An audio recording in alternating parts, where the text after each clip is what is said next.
ملک الموت نے بارگاہ رب العزت میں عرض کی، اے مولا کریم، میں نے کروڑوں لوگوں کی جانیں قبض کی ہیں۔ واقعہ کچھ اس طرح سے ہے کہ ایک جہاز غرق ہو گیا تھا اور ایک عورت اپنے شیر خوار بچے کے ساتھ ایک تختے کا سہارا لینے میں کامیاب ہو گئی۔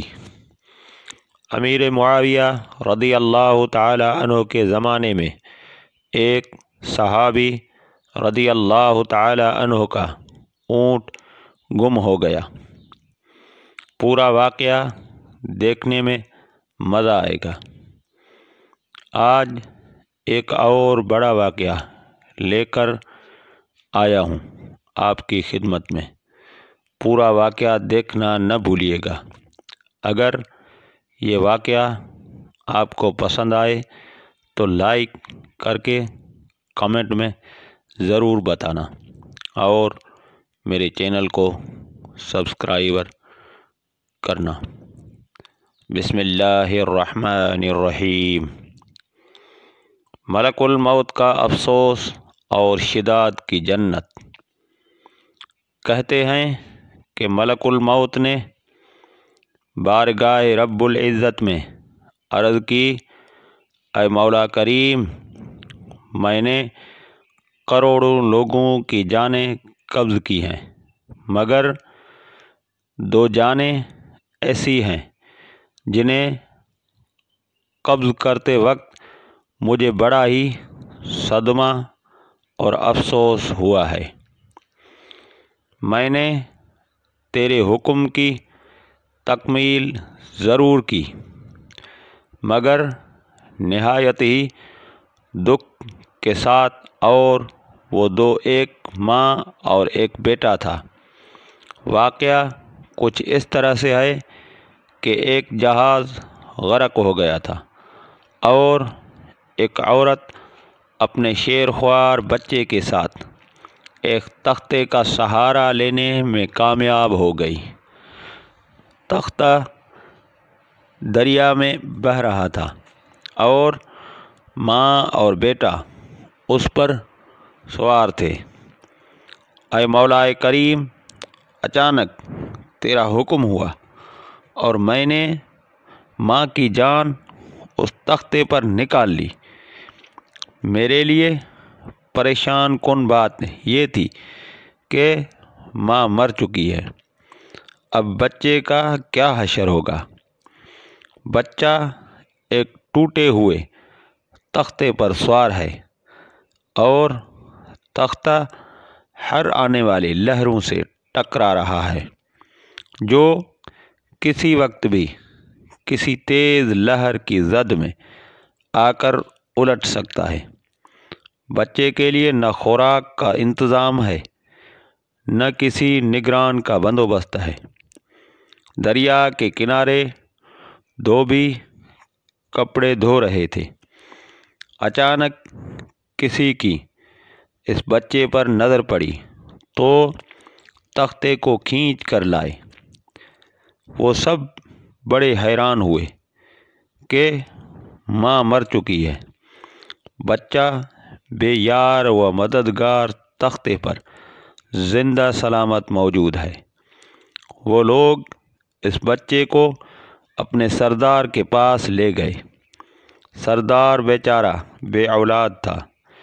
سردار خوبصورت بچہ دیکھ کر اس پر اس کا دل آ گیا اور سردار نے بچے کو اپنی نگرانی میں لے کر اسے بیٹا بنا لیا۔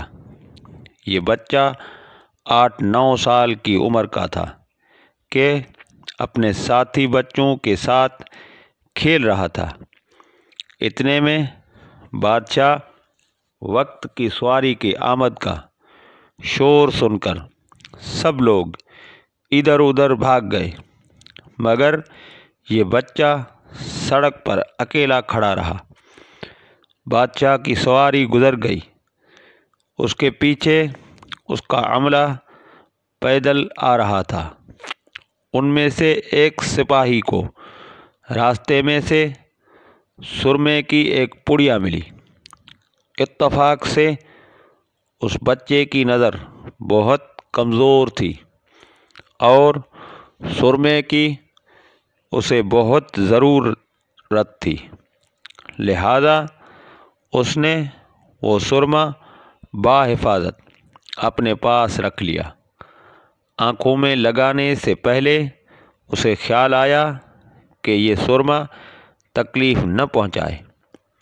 لگانے سے پہلے کسی دوسرے شخص پر آزما لینا چاہیے۔ قریب ہی وہ بچہ کھڑا تھا، اس نے اس بچے پر آزمانا چاہا۔ بچے نے سرما اپنے آنکھوں میں لگا لیا، مگر جوں ہی سرما اس نے لگایا اسے زمین کی تہ میں موجود چیزیں بھی نظر آنے لگی۔ اس نے دیکھا کہ زمین کے اندر بہت سے خزانے پوشیدہ ہے۔ بچہ ہوشیار تھا، اس نے چیخنا چلانا شروع کر دیا کہ سرما لگانے کی وجہ سے میری آنکھوں میں سخت تکلیف ہو گئی ہے۔ وہ لوگ سرمے کی پڑیا گرا کر چلے گئے۔ بچہ سرمے کی پڑیا اٹھا کر گھر پہنچا اور خوشی خوشی باپ کو سارا واقعہ سنایا۔ سردار بڑا ہی خوش ہوا۔ باپ نے کہا، ہمارے پاس آدمی بھی ہیں اور گدھے بھی ہیں، تم سرما لگاؤ، ہم تمہارے ساتھ چلتے ہیں۔ جہاں کہیں خزانہ پاؤ ہمیں بتاؤ، ہم نکال لیں گے۔ چنانچہ ایسا ہی ہوا۔ بچے کے بتانے پر وہ لوگ خزانے نکالنے لگ گئے۔ تھوڑے ہی عرصے میں امیر بن گئے۔ بچہ جوان ہوا تو اس نے اپنے پر پرزے نکالنے شروع کیے۔ ان کے پاس دولت کی فراوانی ہو گئی۔ زمین کے تمام خزانے اس کی نظروں میں تھے۔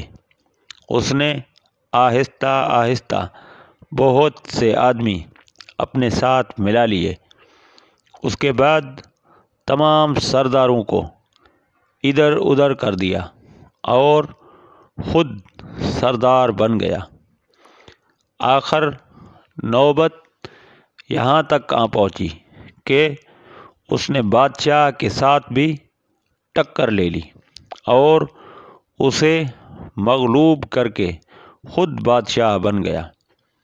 اس بچے کا نام شداد تھا اور یہ وہی بچہ تھا جس کی ماں تختے پر ہی مر گئی تھی اور یہ اکیلا دریا کی لہروں کے ساتھ بہہ رہا تھا۔ کہتے ہیں کہ جب یہ برسر اقتدار آیا تو اس نے حکم دیا کہ ایک ایسا کمال درجے کا شہر آباد کیا جائے جس کی ایک اینٹ سونے کی ہو اور دوسری چاندی کی ہو۔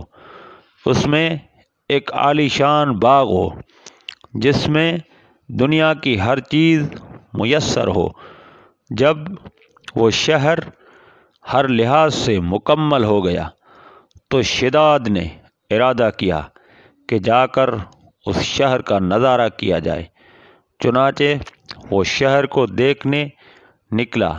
ابھی وہ دروازے تک ہی پہنچا تھا کہ ملک الموت کو حکم ہوا اور اس نے وہیں اس کی روح قبض کر لی۔ اسے اتنا موقع بھی نہ دیا کہ اپنے بے مثال باغ کو ایک نظر دیکھ سکتا۔ ملک الموت نے کہا کہ اے مولا کریم، اس شخص کی روح قبض کرتے وقت بھی مجھے نہایت ہی صدمہ پہنچا کہ وہ شخص ہر چیز کر کے اسے دیکھ بھی نہ سکا۔ اللہ تبارک و تعالی نے فرمایا، یہ وہی بچہ ہے جس کی ماں تختے پر مر گئی تھی اور اس پر تجھے ترس آیا تھا۔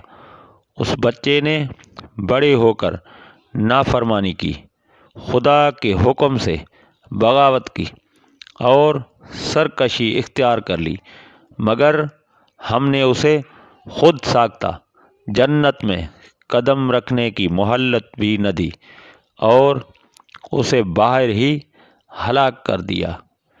اسی جنت کے بارے میں مشہور ہے کہ وہ دنیا میں موجود ہے مگر سب کی نظروں سے اوجھل ہے۔ امیر معاویہ رضی اللہ تعالی عنہ کے زمانے میں ایک صحابی رضی اللہ تعالی عنہ کا اونٹ گم ہو گیا تو وہ اونٹ کی تلاش میں کہیں اس علاقے میں جا پہنچا تو اللہ تبارک و تعالی نے اسے وہ سب کچھ دکھلا دیا۔ وہ صحابی وہاں کی کوئی نشانی بھی ساتھ لایا تھا۔ اس صحابی نے یہ واقعہ امیر معاویہ رضی اللہ تعالی عنہ کے پاس بیان کیا۔ انہوں نے اس جگہ کو کافی تلاش کرایا مگر کسی کو بھی وہ جنت نہ ملی اور اسے اللہ تبارک و تعالی نے ہمیشہ ہمیشہ کے لیے پوشیدہ کر دیا۔ وآخر دعوانا ان الحمد للہ رب العالمین۔ ملتے ہیں اگلی ویڈیو۔